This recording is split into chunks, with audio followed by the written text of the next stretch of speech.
मनरेगा निधीवर डल्ला, कामे अपूर्ण, निधी पूर्ण. माळकोंडजीतील गैरव्यवहाराच्या चौकशीची मागणी. लातूर जिल्ह्यातील औसा तालुक्यातील माळकोंडजी ग्रामपंचायत अंतर्गत राबवण्यात आलेल्या मनरेगा योजनेमध्ये मोठ्या आर्थिक गैरव्यवहार झाल्याची तक्रार अन्याय अत्याचार भ्रष्टाचार विरोधी समितीचे संस्थापक अध्यक्ष सौदागर मोहम्मद रफी आणि माळकोंडजी येथील नवाज शेख यांनी विभागीय आयुक्त कार्यालय छत्रपती संभाजीनगर येथे 23 जुलै 2026 रोजी अप्पर आयुक्त मनरेगा यांची प्रत्यक्ष भेट घेऊन सविस्तर तक्रार सादर केली। या तक्रारीत ग्राम रोजगार सेवक, सरपंच, ग्रामसेवक, तांत्रिक सहाय्यक, गटविकास अधिकारी तसेच काही लाभार्थींनी संगनमत करून शासनाची लाखो रुपयांची फसवणूक केल्याचा आरोप करण्यात आला आहे। तक्रारीनुसार मनरेगा अंतर्गत बांबू लागवड, सिंचन विहीर, पशुधन गोठा आणि पंढरीनाथ काळे यांच्या घरापासून मशिदीपर्यंतच्या सिमेंट पेव्हिंग ब्लॉक रस्त्याच्या कामामध्ये मोठ्या प्रमाणावर अनियमितता झाल्याने माळकोंडजी येथे प्रत्यक्ष गावात जाऊन जेथे काम झाले आहे असे दाखवून बिल उचलण्यात आला आहे। त्या ठिकाणी जाऊन कामाची GPS फोटो व व्हिडिओ करण्यात आला आहे। शासनाला खोटे अहवाल सादर करणे, GPS वर फोटोशॉप केलेले किंवा एकाच ठिकाणचे फोटो विविध कामांसाठी अपलोड करणे, मृत आणि अपंग व्यक्तींच्या नावावर मजूर दाखवून बिले काढणे तसेच प्रत्यक्ष काम न करता किंवा अपूर्ण कामांचे पूर्ण पैसे उचलल्याचे गंभीर आरोप तक्रारीत नमूद आहेत।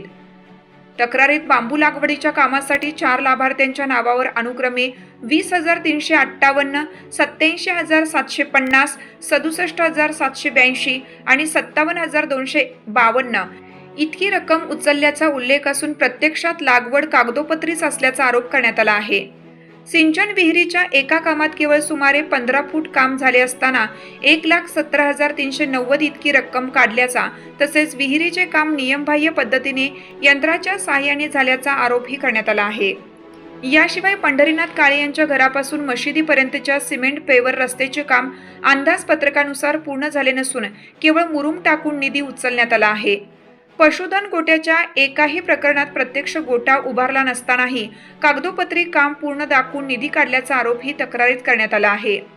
तक्रारदारांनी या सर्व प्रकरणांची दुसऱ्या तालुक्यातील त्रिसदस्यीय चौकशी समितीमार्फत अर्जदारांच्या उपस्थितीत प्रत्यक्ष स्थळ पाहणी करण्याची मागणी केली आहे।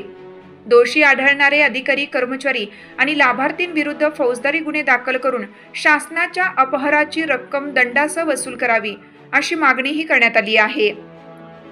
तक्रारदारांनी यापूर्वी 25 फेब्रुवारी 2026 रोजीही याच प्रकरणी तक्रार दिली होती, मात्र त्यावर कोणतीही ठोस कारवाई झाली नसल्याचा आरोप त्यांनी केला आहे। त्यामुळे 10 ऑगस्ट 2026 रोजीपासून विभागीय आयुक्त कार्यालय छत्रपती संभाजीनगर येथे बेमुदत आमरण उपोषण करण्याचा इशाराही त्यांनी दिला आहे। कायदा लाईव्ह बातमीसाठी संपादक सौदागर मोहम्मद रफी। ताज्या घडामोडी जाणून घेण्यासाठी कायदा लाईव्ह न्यूज या YouTube चॅनेलला सबस्क्राईब करा। बेल आयकॉनवर क्लिक करा। लाईक, कमेंट, शेअर करायला विसरू नका।